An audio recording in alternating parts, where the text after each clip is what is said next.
My name is Simone Smith. I work in the UNDP Accelerator Lab as the Head of Exploration, and it's my honor to be your Program Director today.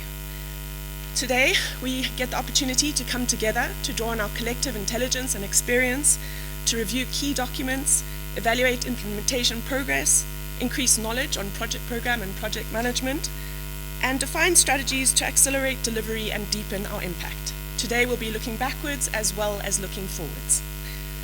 So with no further ado, I would like to introduce the UNDP Resident Representative, Dr. Ayodele Odusola, for opening remarks. Good morning, ladies and gentlemen.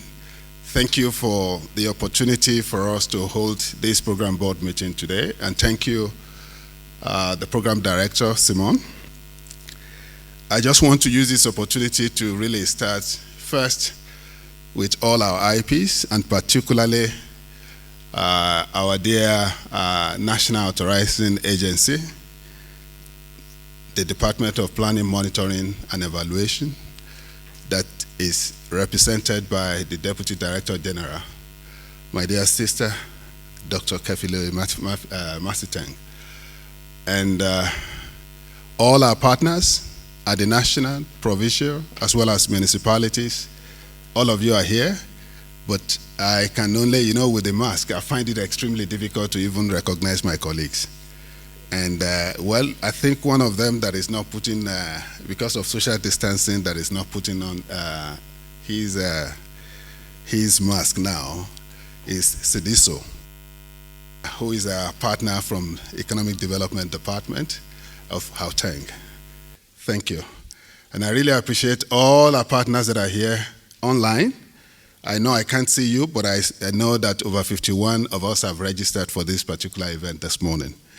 And I just want to use this opportunity to say a big thank you from all the programs we implement, from environment to governance, to inclusive growth, to innovation, and all the other cross-cutting issues we implement. I just want to use this opportunity to say thank you very much for coming to be part of this particular event. The role of the program board is very unique in the sense that it is the only what they call multi-sectoral institution that aims at addressing the oversight of our programs. And your role as an oversight is very important in the sense that that is the corrective mechanism we have on the ground. It is the first set of framework that we put in place, a kind of governance mechanism we put in place to ensure that the program we implement on an annual basis, the program we implement even on the medium-term basis are in line with the original plan. And that role of oversight is very, very important. In addition to the role of an oversight for the program board is the role of advisory that is supposed to be guiding us in terms of some of the observations, how we need to do things differently. And I think that is the essence of this particular board. And also, in addition to that, is for us to really brainstorm together in case there are some bottlenecks that we need to address. And there's hardly any time you implement things that won't be bottlenecks. But our role as development actors is to be able to manage that and then turn those bottlenecks into opportunities for delivery. So that's the third role that we strongly believe we need to really play. And the fourth role, which is very unique, is that, in my local language, they say, if the teeth and the tongue could fight, that there's nobody in this world that will not fight. If anybody tells you, even husband and wife, oh, we've been married for 40 years, we've never had an argument, or we have never fought, is a lie. Because the natural habitat fights. And if that is the case, the role of the program board, in case there are some kind of misunderstandings, the role of the program board is to help us straighten such misunderstandings and address it correctly. So that's those are the four major roles that the program board is expected to play. And also the fifth one is for us to really have a platform to discuss progress of our program. And that's why the role of monitoring and evaluation is very key. And I'm sure my colleague Fred is going to probably make some kind of reflections on that during the course of the day. And I just want to let you know that UNDP South Africa is operating within the context of the global challenges we are all facing, COVID-19. The global reality is very there, to the extent that the most powerful country in the world, as we speak today, has lost close to 600,000 human beings as a result of COVID-19. That's the United States of America. Because as of yesterday, it was 576,000 human beings that have been lost to it. And if you look at millions of people that contracted COVID, it's huge. And the reality in India now shows that we need to really be on our guards. India is a country that produces more than 60% of the world vaccine on COVID-19, but is the most heavily affected as we speak now, where they are recording between 300 and 400,000 cases daily over the past 2 weeks. And it's really, really devastating. The reality on the ground is that we're quite lucky here, not only in South Africa, but on the continent in terms of the number of cases. And good enough, the President of the Republic, by virtue of being the AU chair until it lapsed just about 2 months ago, provided that kind of leadership that was never displayed in any other country. And we were showing, leading by example, while the world leaders were really crumbling. And I really think we need to give credence to such innovative ideas of leadership, not only leading South Africa, but also in terms of the continent. And as a result of that, I think the president of this country is the only president that has appeared more than 10 times in the public view to address the nation on COVID-19 globally. There has never been any other. At most, you have countries that have done it 4 or 5 times. But here we've done it more. And I think it's really providing the kind of leadership that is helping us to manage it. Now, when COVID-19 struck in South Africa, March, just last year, we quickly responded and see how can we support the people and government of South Africa. As UNDP, we work with all the UN agencies to contribute resources to get PPE across to all the 9 provinces. And in addition to that, UNDP unilaterally supplied PPE to a few other entities, like the Gauteng province, and also the city of Johannesburg, and also the Kruger's National Park, communities that are located in the park, and so many other ones. This is just for us to really show our commitment that we need to help people when they're in dire need. And also followed by the work we are doing in governance, we were able to support, work with the Department of Culture through National Disaster Management Center to really help them with their coordination functions, which really, as we speak, is still a continuous exercise. We're still working on that.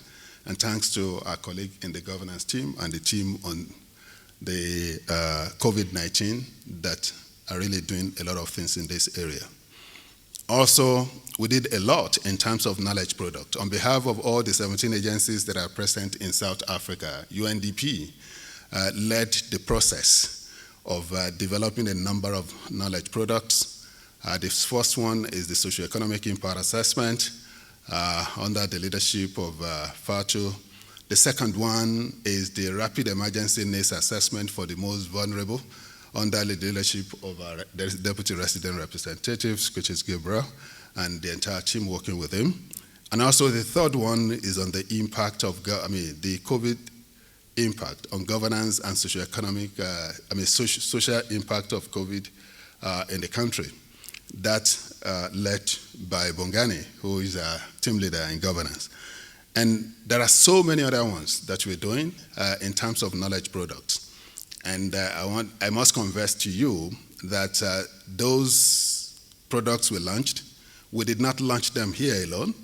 It was carried by more than 100 international media, to the extent that the UNDP administrator saw it and wrote commendation to the country office as one of the countries in the world leading the process in terms of that. And also, he was so enthused that some international media carry some of the emerging things we found there, and he tweeted and retweeted. For the head of the organization to do that for a country, it shows that there is value in it. So I just want to use this opportunity to thank all my colleagues and all the partners that have been working with us.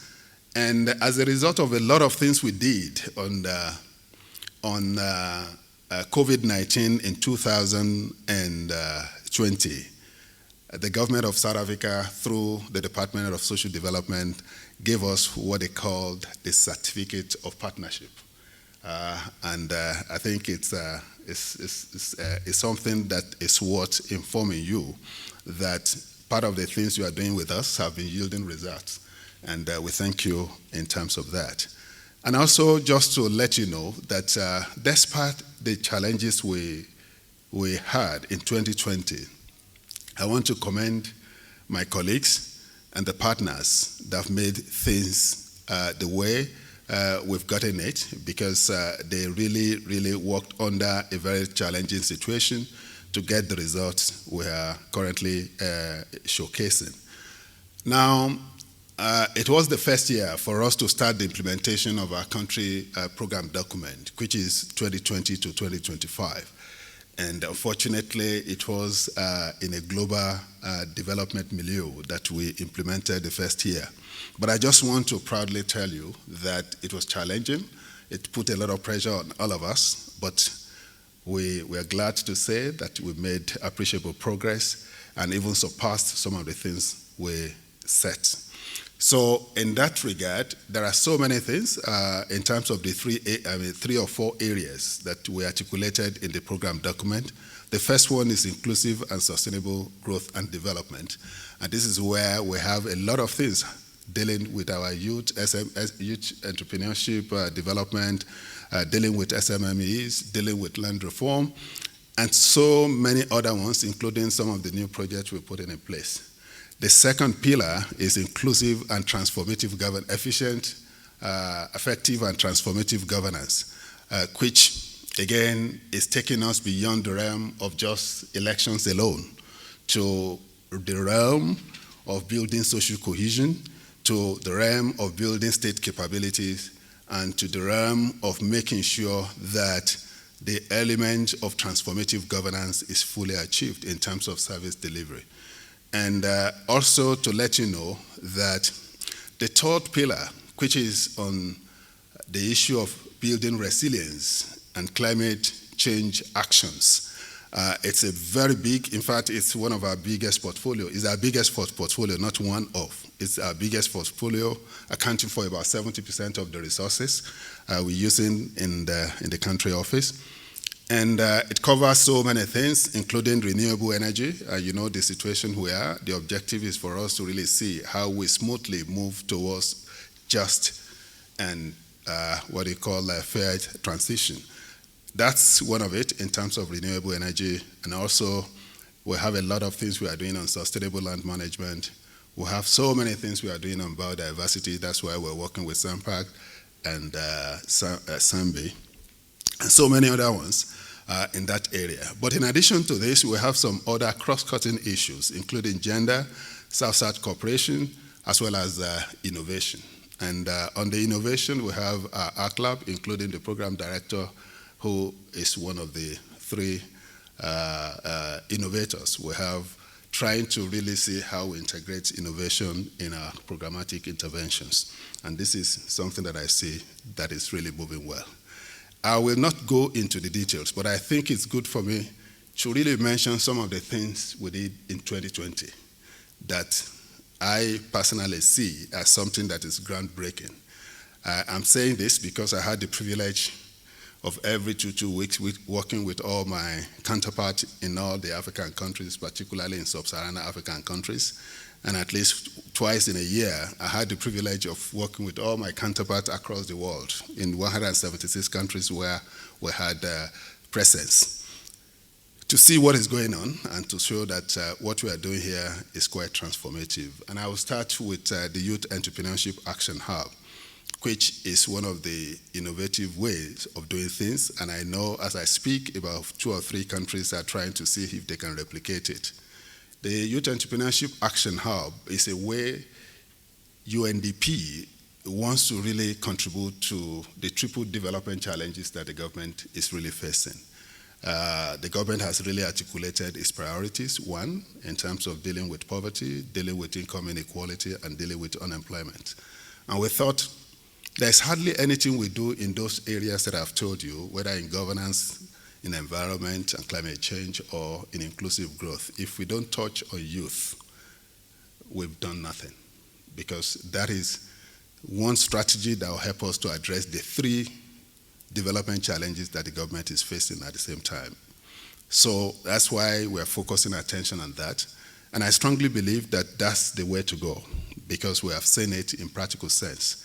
One is that the Youth Entrepreneurship Action Hub, under the leadership of PUMLA, is one of the things that we've been trying to put in place to really see how we can make things in a different way. And there are a number of elements here, but I just want to really underscore before I go into that. The UNDP approach in addressing the issue of youth empowerment and development is a bit different. And I've been able to convince almost about 30% of my colleagues, all in African countries, that that's the way to go. And what we are doing here is that if you focus on youth entrepreneurship alone, you are only dealing with just about 10% of the youth, because between 5 and 10% of the youth have what you call the capacity to be entrepreneurs.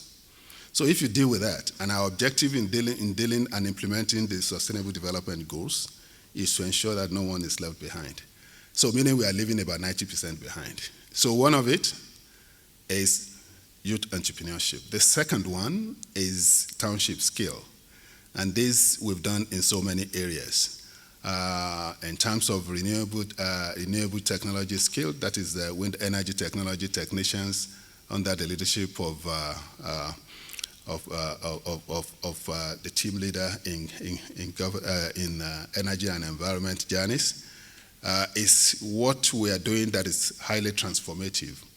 And the first 2 cohorts we have graduated, all of them as we speak have gained employment. And that's the kind of thing that we are looking for.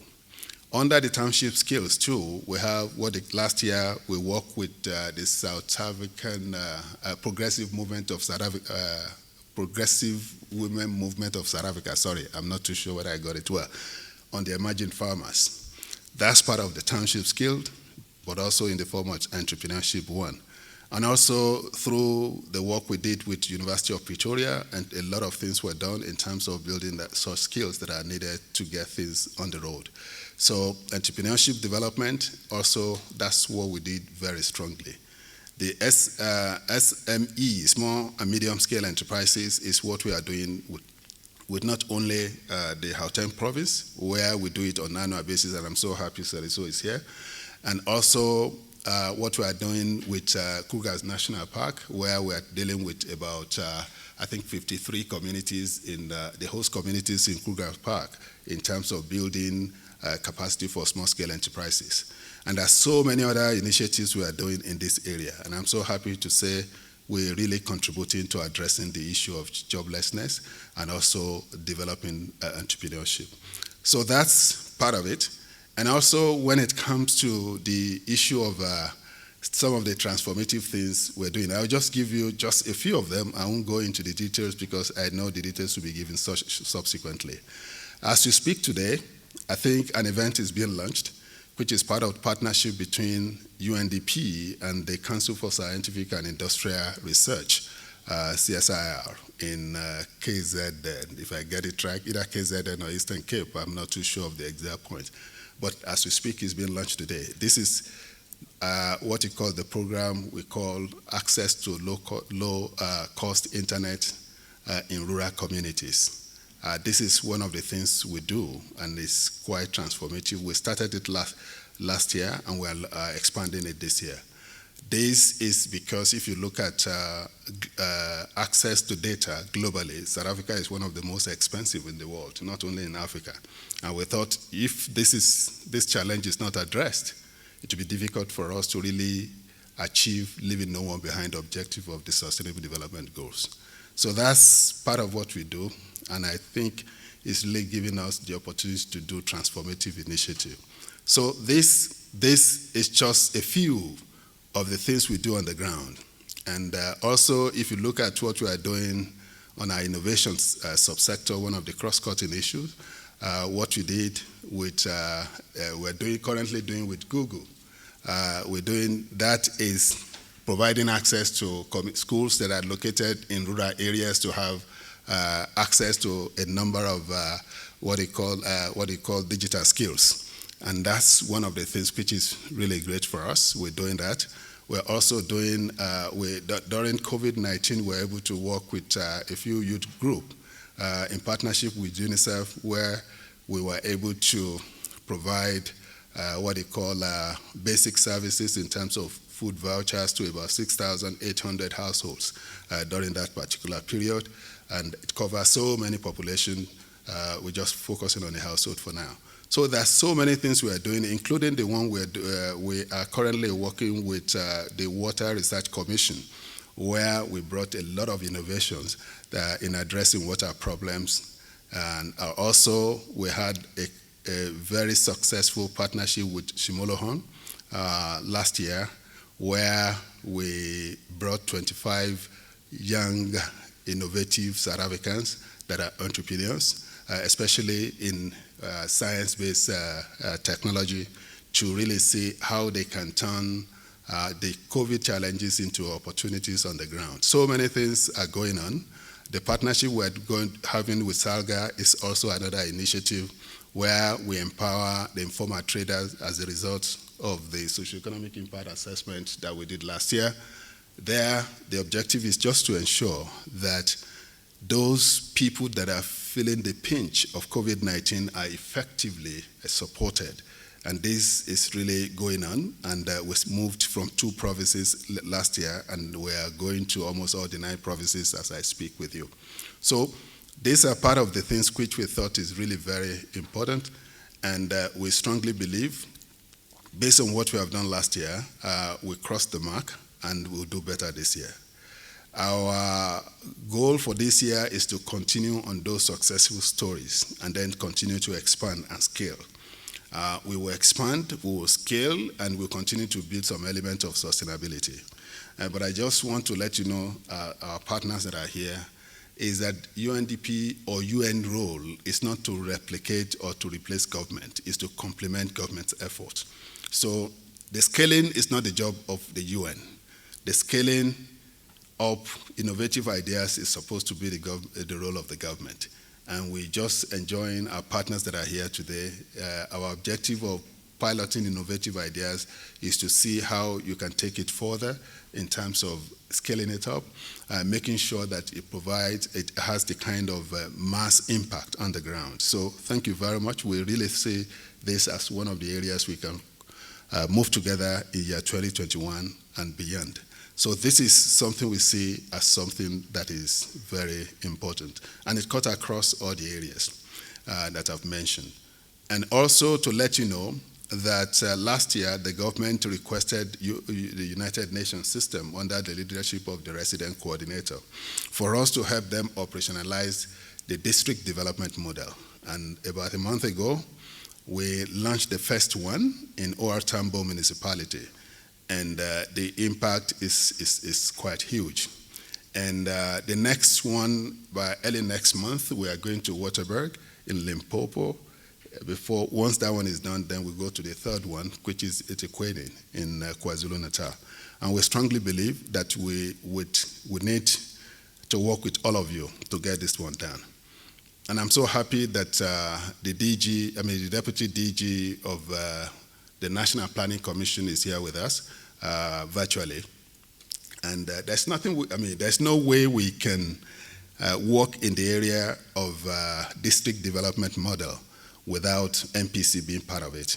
I know COCTA is leading, but I think they play a very strong role in making sure that such things are really effectively mainstreamed. So I'm using this opportunity to call on MPC to join us in our next trip to Waterberg to be part of the process, because it's really very important we have you along that line. So, colleagues, in spite of all this, what we experienced last year in terms of what we need to do differently is low delivery. The delivery of some of the implementation of the program is always towards the last quarter. But I think the headquarters is not quite happy about that. So colleagues, all our IPs, what can we do to really make sure we finish all our delivery, if it is possible, on the third quarter, so that we start monitoring in the real monitoring, annual monitoring, towards the end in the last quarter. I think that's one of the things which I want to enjoin you to really see, how can we collectively address this? That's the first one. And also the second one relates to what you call late liquidation of resources that have been allocated to our IPs. Colleagues and their friends, please, what can we do to address late liquidation? And incidentally, the institutions that are heavily affected by liquidation are the well-experienced one, and that with long-standing experience and relationship with UNDP. We strongly want to call you to really see how we can effectively address this. This is one of the challenges that I think is really very, very important for us to really see how we take this one forward. Now, colleagues, those are the two major ones that I see that we need to really see how we effectively address them. I can't finish this without letting you know that in 2020 we had an audit report. And the audit report was not quite positive. The part of the things is that is the delivery is a major one, because delivery affects so many things we do. And also the oversight in terms of implementation was a major issue. And we think we will just let you know as we go forward, and I'm sure the Deputy Resident Rep will be able to talk on that in the course of the program, so that we know some of the flashpoints that we need to address. And one of the things we need to really focus attention on is the issue of monitoring of results, because we need to do that. And then I just want to use this opportunity to enjoy all our IPs. One of the challenges we have as operating in South Africa, when I was talking to my colleagues in China, my colleagues in Argentina, my colleagues in India, my colleague in Malaysia, and the one in Brazil.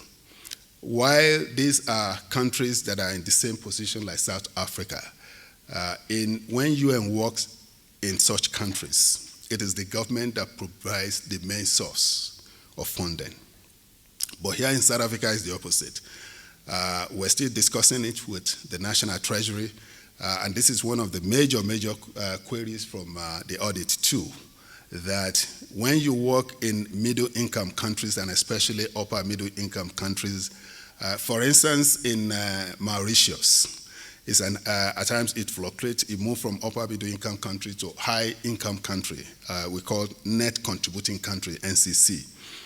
Now, most of the project there was funded. 70% of the resources used by UN is from the government, 70%. And just last week, I was discussing with my colleague, resident representative in Argentina. Out of about $147 million mobilized by the UNDP office last year, more than 95% of it is coming from the government. now in South Africa, most of the resources are coming from Jeff, not from government. In fact, last year, I'm not too sure if you are able to get even up to 5% coming from government or 10.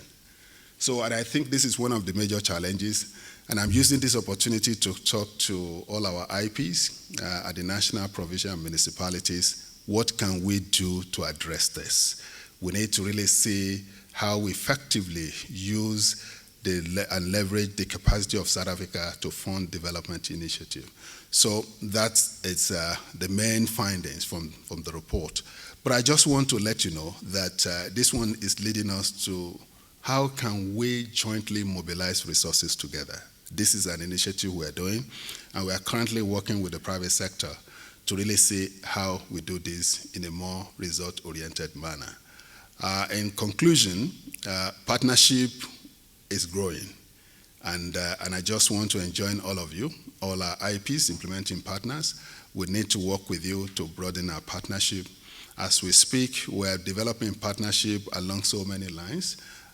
In the area of inclusive growth, we are developing partnership on value chain development and circular economy.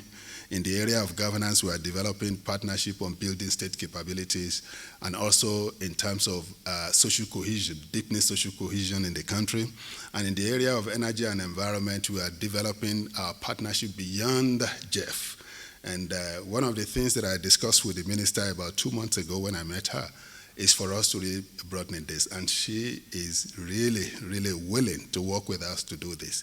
And I'm calling on all other departments to see how we can work together to broaden our partnership, to deepen our resource mobilization, and contribute to addressing the triple development challenges that the government has really identified as the way forward.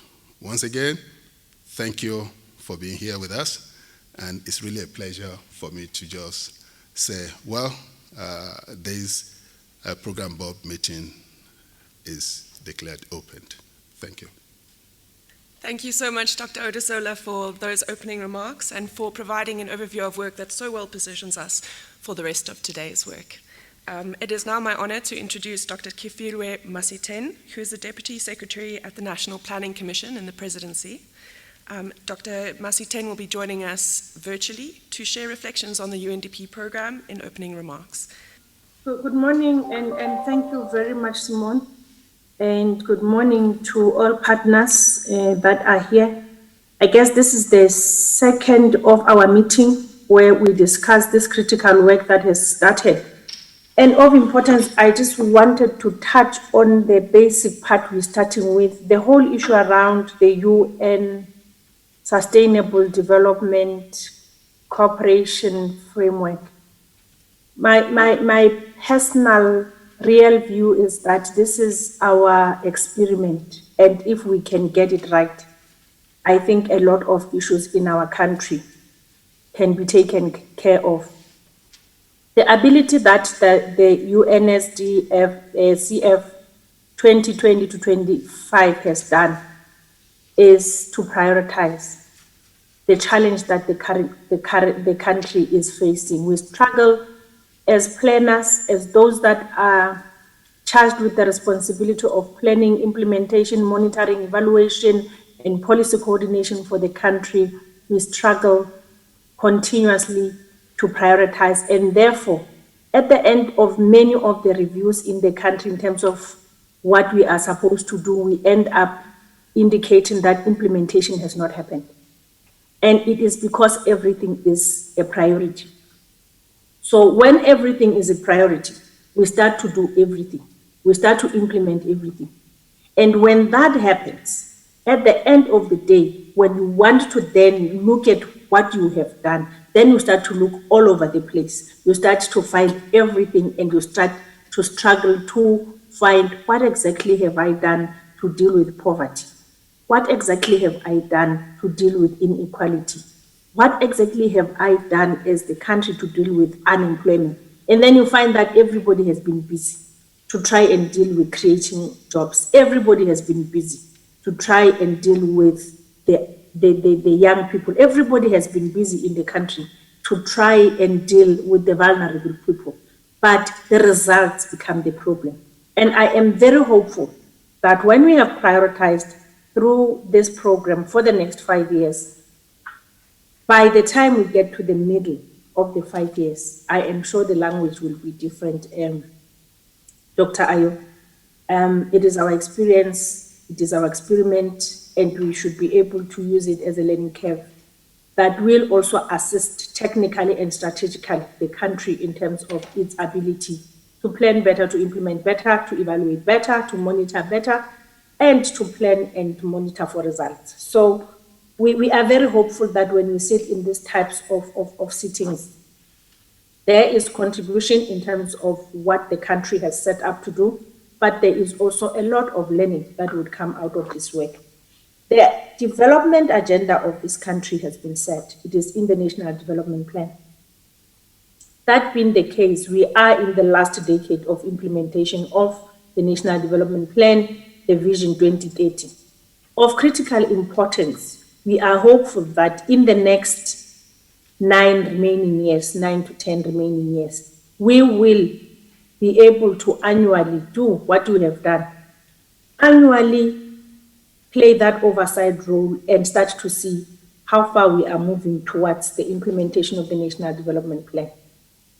Saying it is our future and making sure that the country is able to make it happen. It has been the experiment again of South Africa to start to implement the long-term planning. And I am also sure with the technical advice, technical and advisory role that the UNDP holds in the country, we will improve for the better.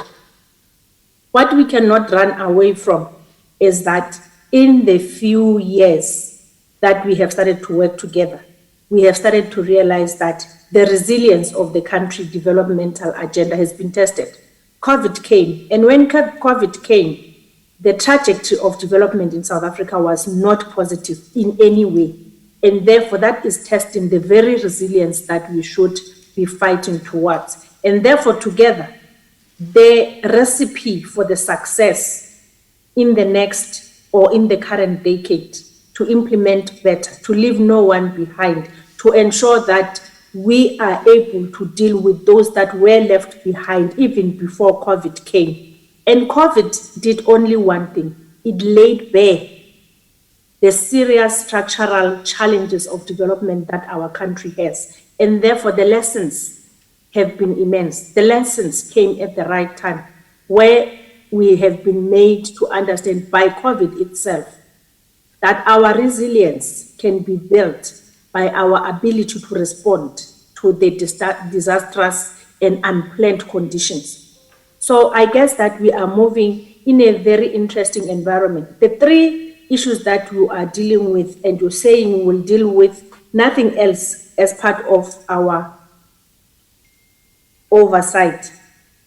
The issue of inclusive economy. It is the first part to deal with the structural issues of the economy of this country. If it is inclusive, the first beneficiaries of an inclusive economy would be the people of this country.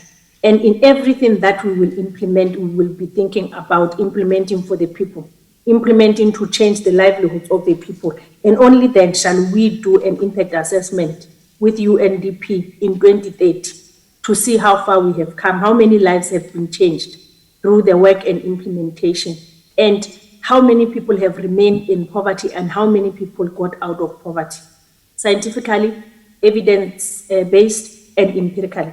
And I think the other part that is very interesting is the issue of governance.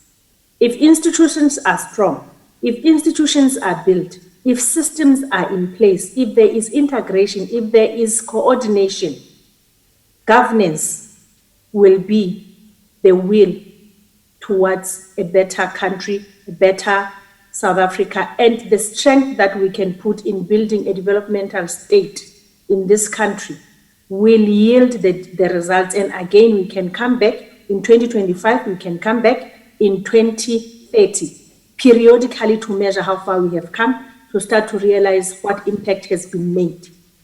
And I'm hopeful that when we do those 2 evaluations, the results will start to show that we are moving towards the right direction. We might not meet the targets at the time, but I am sure the direction would be towards meeting the targets with a systematic, coordinated, integrated, and an inclusive manner. Lastly, the issue of climate change. If we look at the issues around the SDGs, close to a quarter of issues that have come in 2015 was to deal with the environment. And again, the beneficiaries are the people. Again, the issue is about inclusivity. And when there is inclusivity and it is about the people, climate change and issues of dealing with resilience and making sure that the environment is about the people remains critical. And I am very excited when I see this language, because I can see we are starting to understand the game changers of development that need to be attended to, without losing the fact that everything else needs to be done, but particular issues need to be elevated to be able to be game changers. And we will never run away from the issue that the young, the children, the older people, and the other vulnerable people in the population have been left behind, and we cannot continue leaving them behind. And therefore, they become the critical people, they become the benefactors, they become the beneficiaries of the development agenda of this country, with us working with all the UN agencies and all the other partners. My last point then would become that the recipe to success would be, how do we partner together? How do we work better together? How do we collaborate better? How do we all put our hands on deck, everybody with their skill that they have? The country should be able to be assisted to build capabilities of human, capabilities financially, capabilities in terms of institutions, and then we run the development agenda of the country together.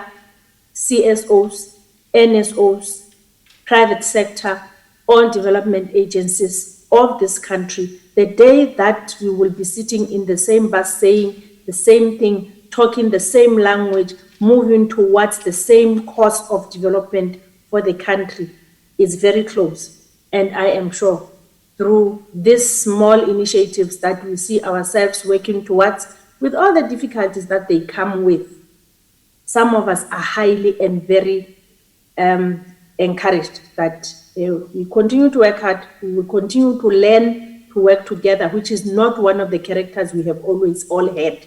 And therefore, learning to work together, learning that government alone is not going to drive the development of this development agenda of this country. Private sector alone cannot run the development agenda of this country. CSOs and NSOs alone, the civil society alone cannot. All the development agencies of this country sitting alone somewhere cannot run the development agenda of this country. But if all of us can come into one bus and start to work in the manner in which we have started to think around this UNSDCF in the next 5 years, I'm very hopeful that we will start. In the beginning, those that are in MNE would know. In the beginning, you will start to see the results, but progressively, as we implement, our results will start to show better impact, and we will start to implement better because we will be learning over time. I am also hopeful that in 2025, Dr. Ayo and team, the annual report that will be written of the UNDP, the annual report that will be written about the development agenda of this country, whether through VNR, whether through AU, whether through the eye of the NDP, shall be much, much better than the language that we have today. And I wish all of us all the best in the strengthening of the systems for monitoring. And lastly, let us continue to look at the issue of innovation as an activator and as a way of getting things and doing things better. I wish all of us all the best in this work that we have all started. Thank you very much.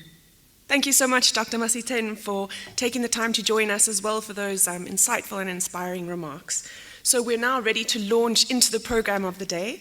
So Bobby will now give us a review of the 2020 annual report. Thank you so much, Bobby. Good morning, Sanbonani. Without further ado, Dr. Masiteng actually has touched on the UNSDCF and the importance of the UNSDCF. And she did mention about priorities. The report, the annual report, is very much aligned to the CPD, the country program document, and is also very, very much aligned to the UNSDCF. And priorities, that's one word that she stressed. And the priorities here are inclusive growth, just and sustainable economic growth, effective, efficient, and transformative governance, climate resilience, and sustainable managed natural resources.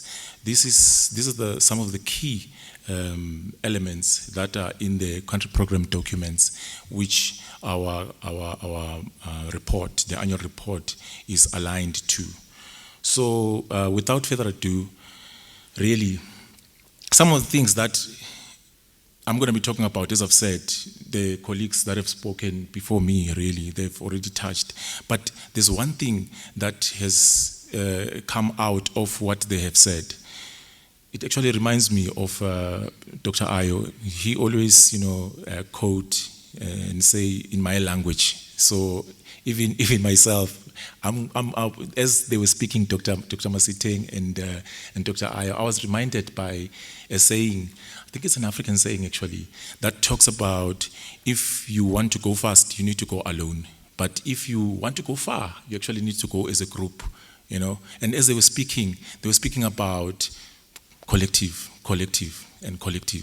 And I'm thinking at the back of my head that if we want to have much more impact, far-reaching impact, we need to move together with our partners. But if we want to just, do because we want to do, because we want things to be done, quickly, without even caring, well, that can be done, but shows that we don't care actually. But as UNDP, we really care, and we want to move together with our partners because we want to have far-reaching impact. So, as I've said, the report is aligned to the CPD as well as the UNSDCF, and when you look at the program of the country office, it has all of these elements that include inclusive, just, sustainable economic growth, effective, efficient, transformative governments, climate change, and Jeff as well.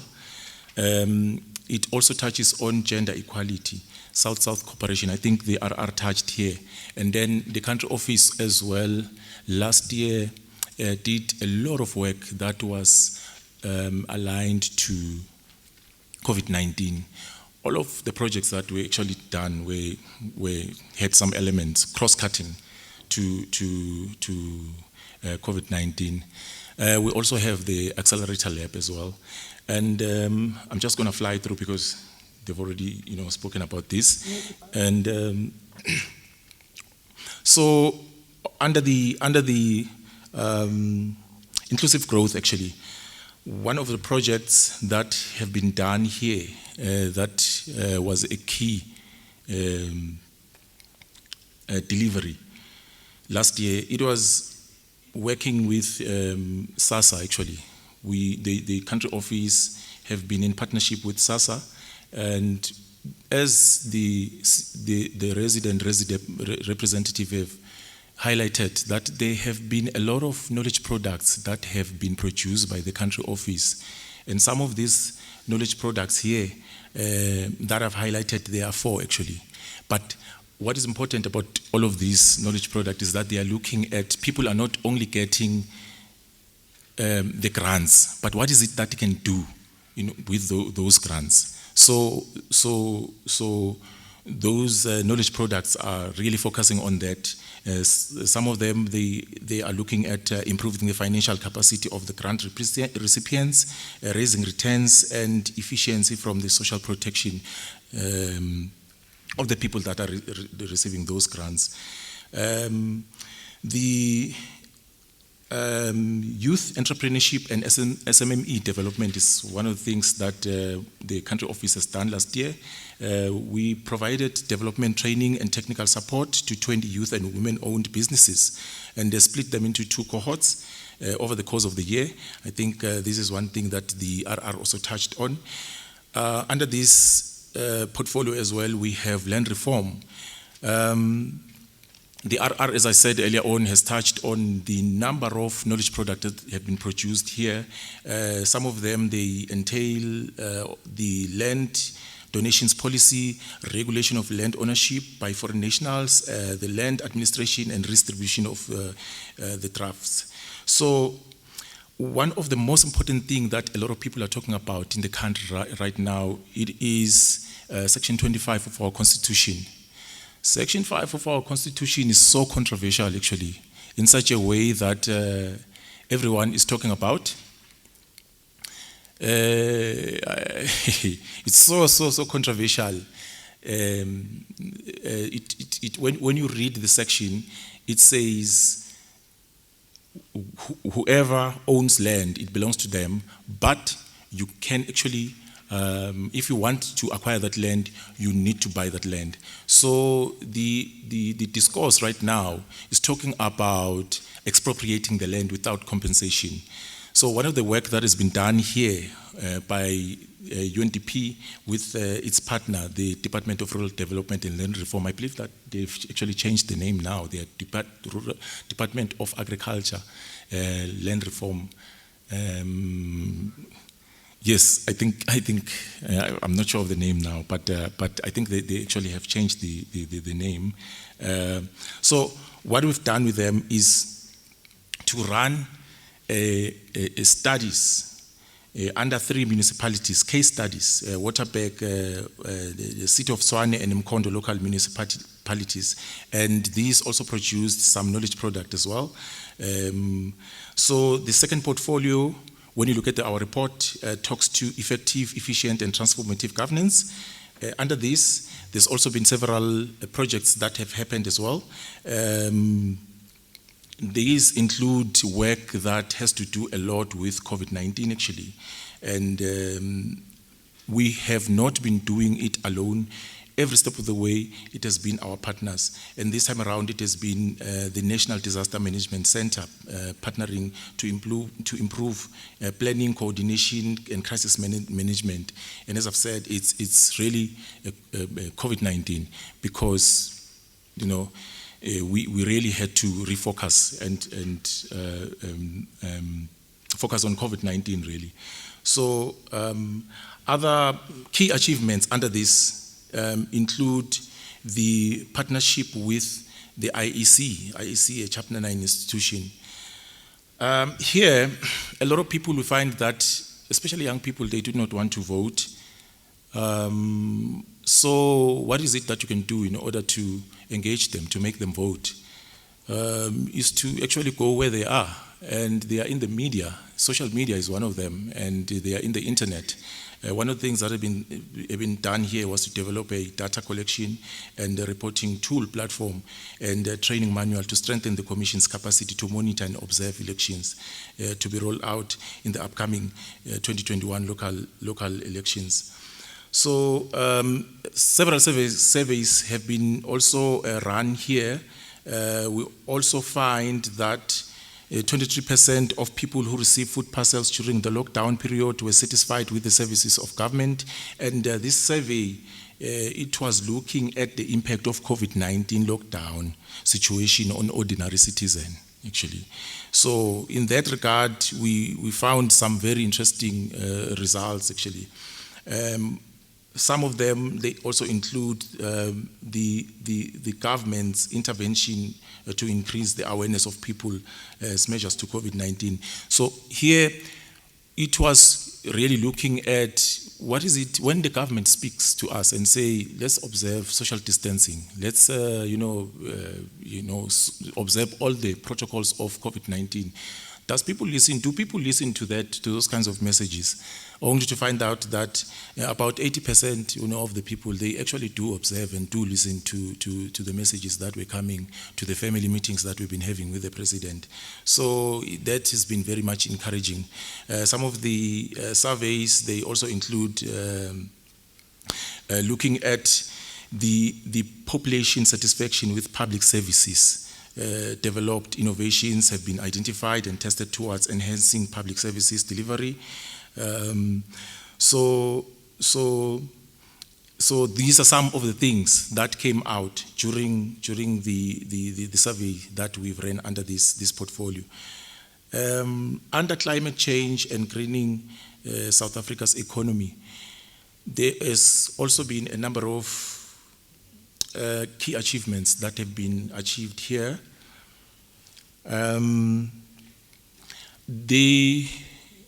I think the RR also touched on this, but what I would stress is my point that I've made earlier on, that if we move together really, we have a huge impact, because about 7,500 families from the Isimangaliso Wetland Park, they've received PPEs that were donated through the help of, through the partnership with the Kruger National Park, and as well as the park itself, Isimangaliso Wetland Park, and some of the people were also involved there, who were the chiefs and all the other stakeholders that also include our partner, the Japanese government, actually.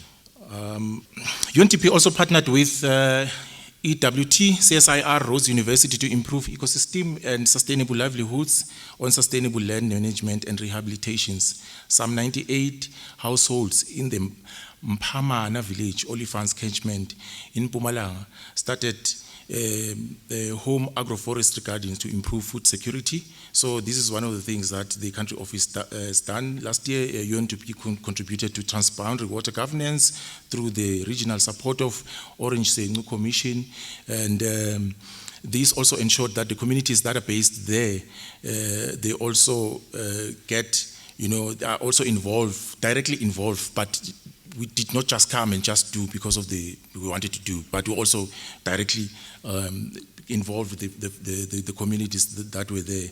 So some of the things that we have been done there was to put together, to launch a water desalination project. And one of the other projects that have been also done was to participate in Wiki for Climate. So this was in partnership with Wikimedia, actually, where the country office, some of the colleagues, they came together with Wikimedia to write about climate change, actually, topics that have to do with climate change.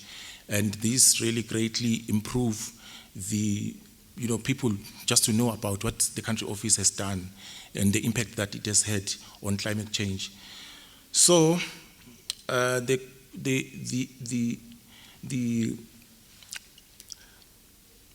the report continues to talk about community engagement in social dialogues forums. This is one of the things that has happened as well. And one of the things that has happened here was to address the issue of the gender-based violence through the project of bystanderism. Bystanderism, as we all know, is when someone just looks when someone is being abused, especially females. So what we've done here was to partner with a number of stations, especially radio stations, local radio stations, to then go there and talk about issues that has to do with gender-based violence, to just raise awareness. So these are some of the things that we've done. When you look at the report, you go further, you see that it covers some of the projects that have been done under the JEF program.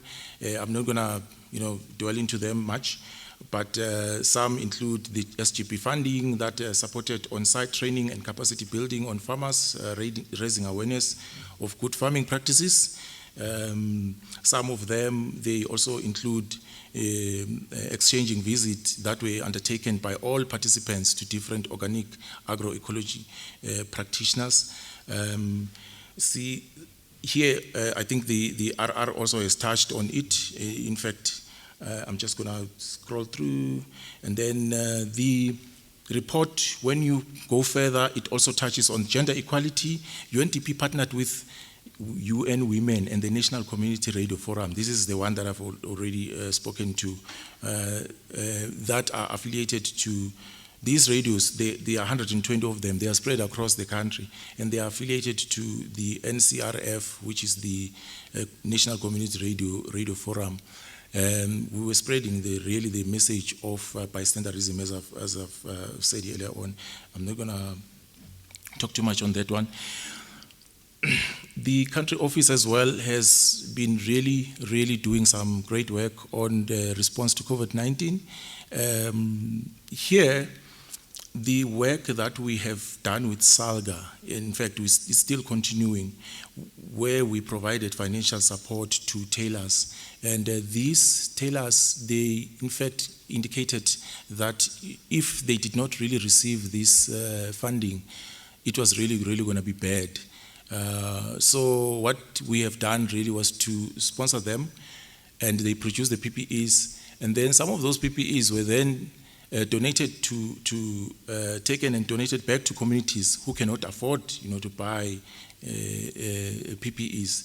So we continued on the work that we've been doing and donated an amount worth over 3 million to Johannesburg City and Gauteng Department of Health. Here, the PPEs were distributed to the communities and health facilities, to protect communities and frontline workers. It happened here in Johannesburg, actually. That's where we were. And I think the mayor today, I think they're going to be giving a speech there.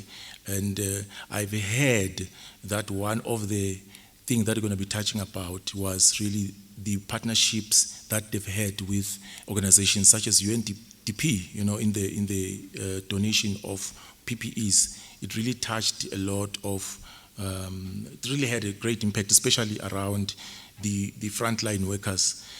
The Japanese government has also been a great partner, and I've also touched on this, that we have launched a project where we donated PPEs to communities around the Isimangaliso Wetlands Park. The ECLAB is one of the country office really as innovative wing. Here, UNDP partnered with Institute for National Resource, INR, to enhance food security. A lot of work really has been done here, and the other partnership that has happened was with CSIR, where I think this one also the RR has touched on. The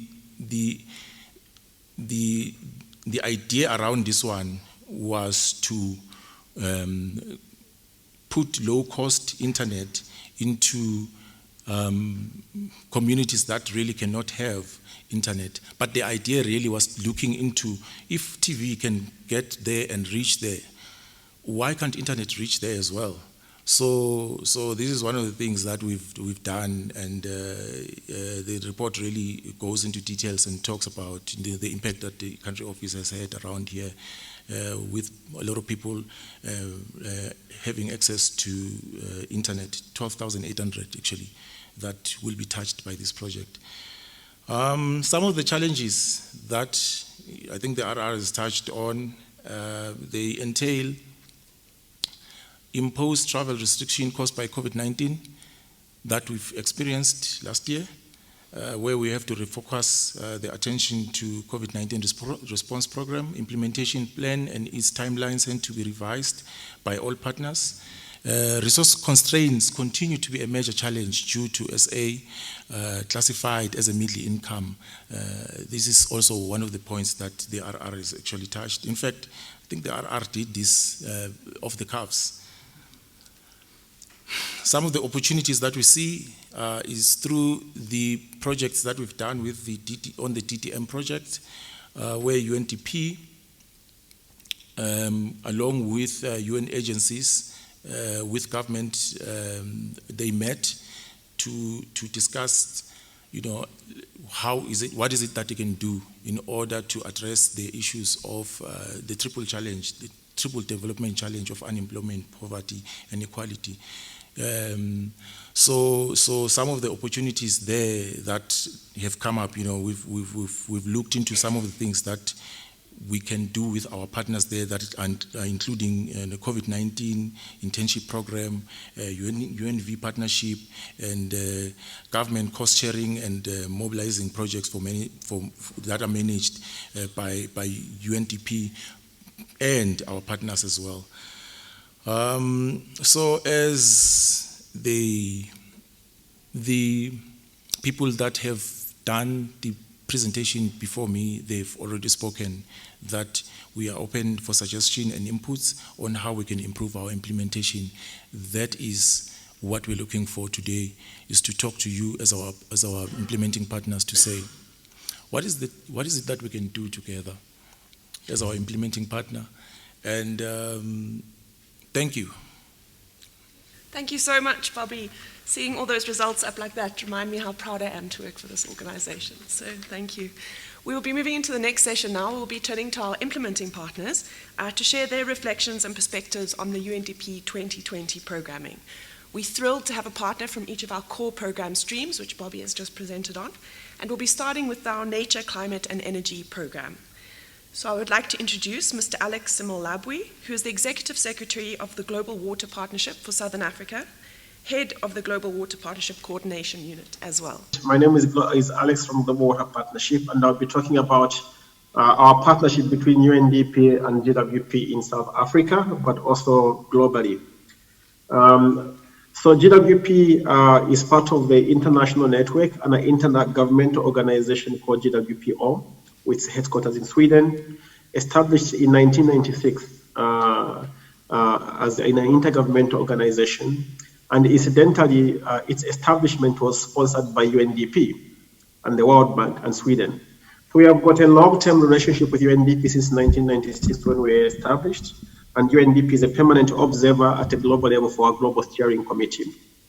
The Global Water Partnership includes its headquarters in Sweden in Stockholm as an intergovernmental organization with 13 regional water partnerships. You can see the different colors of the map, the world map. Those show the different regions of Global Water Partnership. And we also have country water partnerships with over 3,000 institutional partners in 149 countries. So we are a partnership-based organizations. Our members are institutions, they are organizations, and currently we have over 3,000 worldwide. In Africa, GWP has 5 regions. Southern Africa, where I come from, I'm presenting, you can see the colored map where it says the red there, that's Southern Africa, primarily supporting SADC member states, the 16 SADC countries. We also have GWP in West Africa, supporting the Economic Community of West African States, North Africa, GWP East Africa, as well as Central Africa. So we have those 5 regions. And GWP Southern Africa, which I head here in South Africa, also is responsible for coordinating all the 5 regions across Africa and what's often called GWP Africa. We are based in Hatfield in Pretoria, in the complex where you have some of the offices of the German embassy is also based there in terms of their offices, the KFW. We're in a small complex there with different international organizations. So at the global level, as I mentioned, we have an MOU with UNDP, specifically focused on climate resilience, where we've been working together with GWP and UNDP worldwide on climate change. And we also have signed, I think 63 years ago, a reimbursable loan agreement, specifically between GWP Southern Africa, as well as UNDP, the office in Bangkok, on supporting countries for national adaptation plans now. Currently in Southern Africa, we have a partnership which we are very excited about between UNDP and GWP Southern Africa on development of the GEF7 UNDP project document for the Limpopo Basin Commission. This project is still being developed for submission to the GEF anytime in the next coming weeks by UNDP. And our role as GWP Southern Africa has been to support the member states that include South Africa, Mozambique, Eswatini, as well as Zimbabwe, to develop this project, particularly the commissioners that share the Limpopo Basin Water Commission, working with UNDP as the GEF implementing agency. In terms of reflections on some of the challenges first in this project so far, first of all, I think the consultations that were impacted because of COVID-19. When the PPG was approved by the GEF, the Global Environmental Facility, the grant for the preparation of the project, we had assumed that there would be face-to-face consultations in the countries, across all the 4 countries. This has not happened, particularly because of COVID-19 restrictions, and we had to rely on online discussions like we are having now, which of course has been quite successful. There's been challenges around co-financing. As you know, the GEF projects requires co-financing. Because of COVID-19, a number of countries, partners, have reduced their budget commitments, including the government of South Africa, which they had initially promised towards co-financing of this project. And that has sort of challenges in terms of raising the co-financing threshold that is required by the GEF. We are working around this issue as I speak now with the countries to try and resolve this. But of course, COVID-19 has constrained physical space for countries and partners, which has led to a reduction of their initial commitments on co-financing, but hopefully this can be resolved. In terms of reflections of a catalytic and transformative and catalytic nature of the project, the huge land degradation challenge in the basin is an issue. The project is promoting a transboundary approach to sustainable land management that can be scaled up and replicated. So there is an opportunity in terms of the SLM approach that can be replicated, and particularly to bring in the private sector, because the private sector is often a challenge, but with a sustainable land management approach, there is an opportunity to bring in the private sector. Another catalytic area is that the project proposes to conduct a TDA, a transboundary diagnostic analysis, which will improve the understanding of the cause and effect, including the root causes of land degradation and poor water management, and leading to development of the SAP, the Strategic Action Program, and the National Action Plans in each of the 4 countries, which will be endorsed in each of the 4 countries that share the basin: South Africa, Eswatini, Mozambique, and Swaziland, and Mozambique. So we believe these are transformative and catalytic in nature, particularly the development of the SAP and the TDA, which will be adopted by the 4 countries.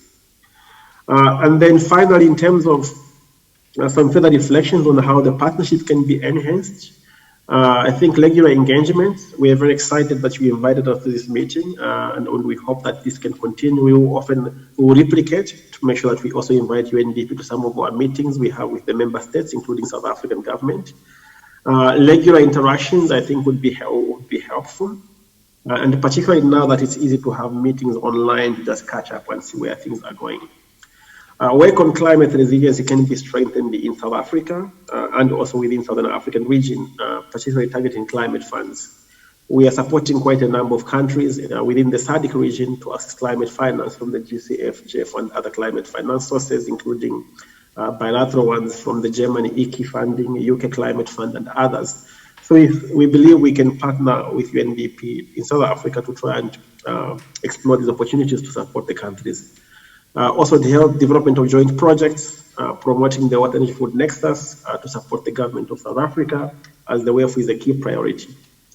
Some key lessons learned: I think constant communication is important and critical. The bi-weekly meetings we've been having with UNDP during the development of the Limpopo River Basin project have been very critical in ensuring success, and I thank the UNDP colleagues that have been involved. And having open and honest discussions as partners, for instance, when we were conducting the HACT and the PKT assessments, micro assessments that UNDP initiated for GWPSA, I think we were very open and frank in terms of our constraints, our challenges, and our strength. And I think that, of course, helps in terms of strengthening the relationships. And also, finally, building the partnership based on each other's strengths and competitive advantage in the region.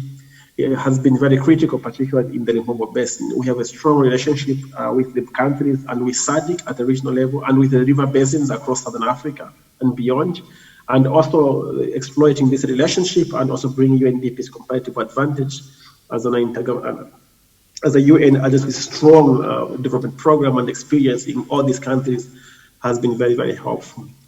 So these are some of the reflections from GWP and some of the lessons. And just to also mention that, as I already said, we do work globally, just to give you a sense of where we work across the globe on climate change. You can see all those countries. GWP Southern Africa, in addition to hosting the GWP Africa, also coordinates climate resilience programming for the whole GWP worldwide. And our priorities are national adaptation plans, supporting NDCs, increasing ambition for NDC, exploiting climate finance opportunities, managing floods and drought management programs. And within Africa, we are implementing a large program, which includes South Africa, across river basins on the Africa Water Investment Program, together with the Africa Union Development Agency. And you can see these are all opportunities where we can partner. And this program really aims at helping to mobilize investments for water and climate resilience across Africa. 5 transboundary river basins across Africa, including the Limpopo Basin and Olasekum here in South Africa. These are opportunities where we can also partner. I think with that, I was only given 5 minutes. I know I've gone over. I just want to thank you for inviting GWP for this opportunity. Thank you. Thank you very much. Thank you for taking the time to join us and tell us about your program. We really appreciate it. Next, we will move on to an implementing partner in our Inclusive Growth Program. This is Mr. Cleophas Zinotjewei. Cleo, I hope I got that even vaguely right. He is the Principal Project Manager at CSIR. Thanks, Simone, and thanks for the opportunity to present on behalf of CSIR a project that the resident representative made reference to at the beginning, which is the implementation of Rural TV White Space Network Operator Support Program, where we are supporting rural enterprises to implement low-cost internet connectivity. So the objective of this project is to enable sustainable connectivity and digital SMME business in the rural and township communities of South Africa. And the process that we have gone through to arrive at such implementation is to select small businesses which are eligible for support based on criteria that we have agreed upon with the UNDP, and evaluating and enhancing their business models for sustainability so that they could continue operating into the future, building wireless networks and granting the completed infrastructures to the beneficiary SMMEs to continue operating and building their capacity by way of training them to ensure that they can continue operating sustainably. And to this end, we have managed to support 4 small enterprises which have since actually installed the infrastructure they need to run the networks, the wireless networks within the communities where they operate. The resident representative made reference to one of them that is actually being commissioned today, which is a network in Mdantsane, in the outskirts of East London. The second beneficiary is going to be commissioned in Tabanchu on the 14th of May. And then the third one will be commissioned on the 17th of May in Ocean View in the Western Cape. Then the last one is scheduled to be commissioned on the 27th of May in Post Shepstone in KZN. So these are the 4 beneficiaries that have benefited from this program, and they are at an advanced stage of their implementation and will be launched according to that program. So I actually got a picture from one of my colleagues who is in East London, who is in Mtanzani today, to commission the first network in Mtanzani, where the network is going to be showcased, and different guests have been invited to actually have a look at what the capabilities of that network are. And this will connect things like agri-centers, rural schools, rural clinics, and well, when I need to note to add that when I say rural, I must also include townships, which are not necessarily rural, but people that are in areas that are otherwise disadvantaged in one way are now going to be able to get access to this low-cost internet connectivity. So the program is catalytic and transformative in the following ways.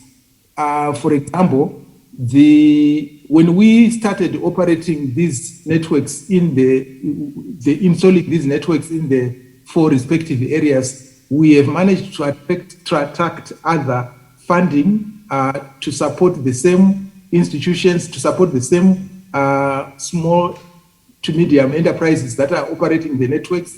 For example, we have attracted funding from the UK Foreign Commonwealth and Development Office to fund post-implementation activities, including monitoring and evaluation, as well as the technical support that is required for the network to continue operating sustainably. There is one of our beneficiaries has also managed to attract private sector funding to complement their efforts. And this is enabling the broadband ICT services in the rural townships as well as in the rural areas by way of connecting to those end nodes that I mentioned earlier, and it can improve the sustainable digital business models. It also provides an opportunity for creating employment and reducing the adverse effects of COVID-19, as well as enabling the recovery of the economy. And this, despite the challenges that sometimes it is difficult to select the reliable suppliers of equipment and services that are required to implement the networks, as well as completing the project within the time lines that are expected of us by our funding agencies. So what we have learned through this project is that sometimes the turnaround time for procurements can exceed our expectations, and so we need to plan our project in a way that factors in the turnaround time for procurements into the time budget. Sometimes it is not possible to have all the relevant participants on the project available when they are needed, and planning for availability of expertise when it is needed is one of the key success factors.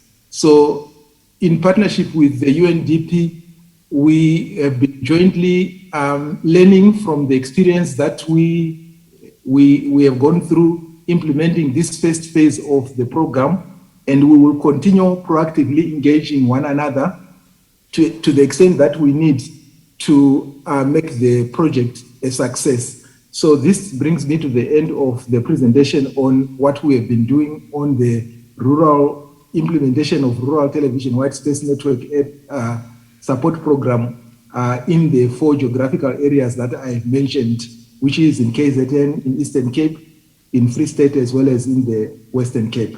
Thank you very much.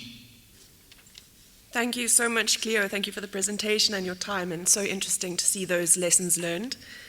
We will now be moving on to the final presentation, which will be from our governance program. So I would like to welcome Ian Assam, who is a specialist in planning and strategy for the Eastern Cape Socioeconomic Consultative Council, which is an entity of the Office of the Premier of the Eastern Cape, as well as Deputy Chair of the SA Statistics Council. So I'm obviously doing this on behalf of Helen Neshedal, our CEO of EXEC. EXEC, as those that may know, is a public entity of the Office of the Premier in the Eastern Cape. And obviously we provide key strategic and stakeholder partnership and engagement advice to the province. I think the first element, Chair and attendees, is that our focus for the partnership with the UNDP is that we are moving from path dependency to multiple futures. So again, we are with the partnership, the highly valued partnership with the UNDP, we are foregrounding foresight and futures thinking in our regional governance setup. And again, we are trying to enable the objectives that are listed on the right-hand side, which is sustainability and inclusivity. Secondly, building agility and resilience. And then lastly, promoting and enabling innovation. And again, all of these elements are critical, and we can't do these things without the UNDP's knowledge and insights and thought leadership. Again, reflecting on challenges and impact, I think for us, the three challenges stand out for us. Number one, issues around buy-in for new approaches to planning and future making in a highly regulated environment. Second challenge is around competing and overloaded agendas, especially in the sort of a COVID environment where one has constant Zoom and Teams meetings that are happening 24/7. And then the last element is around moving from an ad hoc to more formal or program-based partnerships. Again, the UNDP is greatly assisting as far as this is concerned. The transformative impact, there's two elements to it. The one is obviously recognizing the high impact of this work on transformation, specifically around strategic thinking, planning, and decision making. And then the second one, which then speaks to some of the points that was raised by an earlier speaker, is that we have the saying, and again it was reflected before, that if you want to go far or very far, and if you want to go very fast and also leave no one behind, you have to do that. You have no choice but to do that with others, and the UNDP is our partner of choice. And we have to recognize that we have to be very deliberate on how we do it and with whom. So it's not just about partnerships with the UNDP, but also many other stakeholders and key beneficiaries that need to be part of the process. And again, the UNDP is helping us deal with these challenges again in a highly punctuated and a very fast-changing environment. Then, just as we conclude some of the lessons learned, one is obviously again this project with the UNDP is bringing up the need for more internal coordination and prioritization. So again, that is also a key feature of the Premier and the DG of the province. And the second one obviously is around lessons that we are learning around the UNDP's capacity to access and harness knowledge resources. Then as we conclude, some recommendations for strengthening. I think again there are two areas that we are foregrounding. One is obviously as we finalize the MOU with the UNDP, is then just that also just needs to be finalized. Again, that will also help formalize the partnership. And then secondly is taking more advantage of these global knowledge networks that the UNDP has, so that we can bring to the fore what is called the next generation governance into the province in more deeper and more meaningful ways. And that, Chair, is our presentation. Thank you very much. Thank you so much, Ian. I so enjoyed the reflection of needing to go far and fast while still ensuring that we leave no one behind. Thank you to all of our partners who have presented today. We so appreciate your time and your insights. Thank you for being here with us.